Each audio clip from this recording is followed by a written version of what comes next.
नौकरी दी जा रही है, क्या कहें? हिमाचल प्रदेश में वर्तमान सुक्खू जी की सरकार बहुत बड़ी डींगे हाँक रही थी। प्रदेश में नौजवानों की भर्ती के सारे रास्ते बंद कर दिए। पिछले 2.5 साल के कार्यकाल में हिमाचल प्रदेश में कोई भी भर्ती की प्रक्रिया नए सिरे से, जिसको कह सकते कि पोस्टें क्रिएट करने के बाद शुरू की है भर्ती और पूरी की हो, ऐसा अभी तक कोई देखने को नहीं मिला है।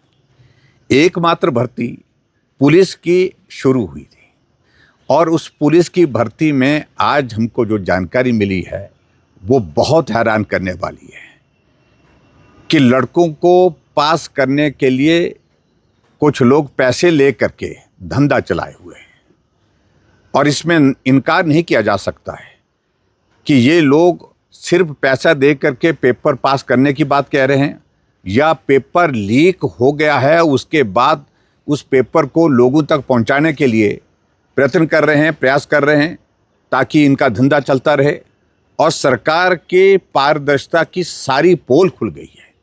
2.5 साल में एकमात्र भर्ती जिसमें लाखों रुपए लोगों से ले करके भर्ती करने की जो है उनको पास करने की बात कही जा रही है। गिरफ्तारियां हुई है मेरी जानकारी के मुताबिक कांगड़ा जिला के अंतर्गत और मैं इस बात को कहता हूं कि तुरंत कदम उठाना चाहिए कि ये भर्ती के लिए सिर्फ पैसा लिया जा रहा है या ये पेपर लीक हुआ है। अगर पेपर लीक हुआ है, जिसकी बहुत बड़ी प्रबल संभावना है, तुरंत प्रभाव से इस पेपर को रद्द करना चाहिए, नए सिरे से भर्ती की प्रक्रिया होनी चाहिए।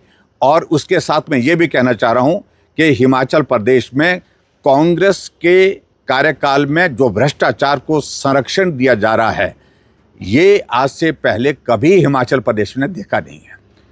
और जो मुख्यमंत्री बार बार इस बात को कहते हैं कि पेपर बेचे जा रहे थे, लेकिन आपके सरकार में एनटीटी की भर्ती आजकल हो रही है।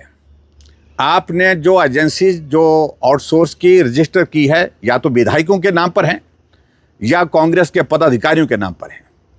कांग्रेस के नेताओं को भर्ती का आपने ठेका दिया है और वो ठेकेदार एनटीटी की भर्ती में भर्ती होने से पहले अलग से इंटरव्यू ले रहे हैं और हिसाब किताब कर रहे हैं।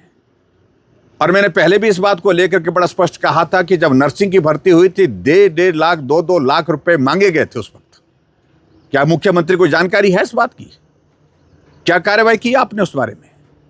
और आज मुख्यमंत्री बार बार जाकर के इसी बात को लेकर के भ्रष्टाचार की बातें कह रहे हैं। जितना इंस्टीट्यूशनलाइज तरीके से भ्रष्टाचार वर्तमान सरकार में हिमाचल प्रदेश में मुख्यमंत्री और मुख्यमंत्री के जो नजदीक के लोगों के माध्यम से हुआ है, हर चीज का वहां पर जो है वो एक व्यवस्था खड़ी कर दी गई है कि एक्साइज का काम कौन देखेगा, कबाड़ का काम कौन देखेगा, क्रशर में जो क्रशर का काम जो है, जहां जो क्रशर के जो काम देखने वाले हैं उनकी सूची अलग से है, हेल्थ में जो सप्लाई दी जाती है उनका काम देखने वाले अलग से तय किए, इंडस्ट्री में अलग अलग डिपार्टमेंट में काम डील करने के लिए अलग अलग तय किए हुए।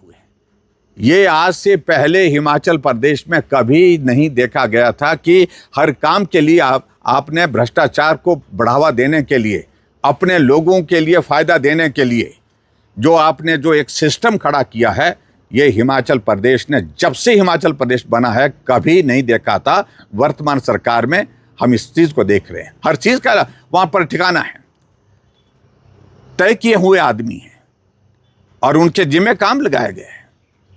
और मैं इस बात को लेकर के मैं स्पष्ट कहना चाहता हूं, जो आउटसोर्स की जो एजेंसीज आपने की है, क्या आपको मालूम है कि हिमाचल प्रदेश में सारी की सारी एजेंसीज वो एजेंसीज है जो कांग्रेस पार्टी के पदाधिकारी, कांग्रेस पार्टी के नेता हैं और किस प्रकार से भर्ती कर रहे हैं, किस प्रकार से बैकडोर से एंट्री करा रहे हैं। इसके उदाहरण आने वाले समय में हमारे पास सारी चीजें आ रही हैं, वो आएंगी तो हम बताएंगे। लेकिन दुर्भाग्यपूर्ण स्थिति यह है कि एकमात्र भर्ती हिमाचल प्रदेश में पुलिस की जो होने जा रही थी, प्रक्रिया पूरी होने जा रही थी, उसमें लाखों रुपए दे करके पेपर पास करने के लिए गिरफ्तारियां शुरू हुई हैं और ऐसे में मुख्यमंत्री को जवाब देना होगा। और मेरा इस बात को लेकर के बड़ा साफ कहना है कि निश्चित रूप से ऐसी सूरत में ये पेपर लीक हुआ है या ये पेपर को पास करने के लिए डुप्लीकेट तरीके से, गलत तरीके से आदमी को अंदर भेजा गया है। ये कौन लोग हैं? इनके खिलाफ कार्रवाई जिस प्रकार से होनी चाहिए उस कार्रवाई को करना चाहिए और मुख्यमंत्री को इस बात को लेकर के जांच बिठानी चाहिए ताकि गरीब लोग, मेहनत करने वाले हमारे बच्चे, उनका भविष्य बर्बाद ना हो।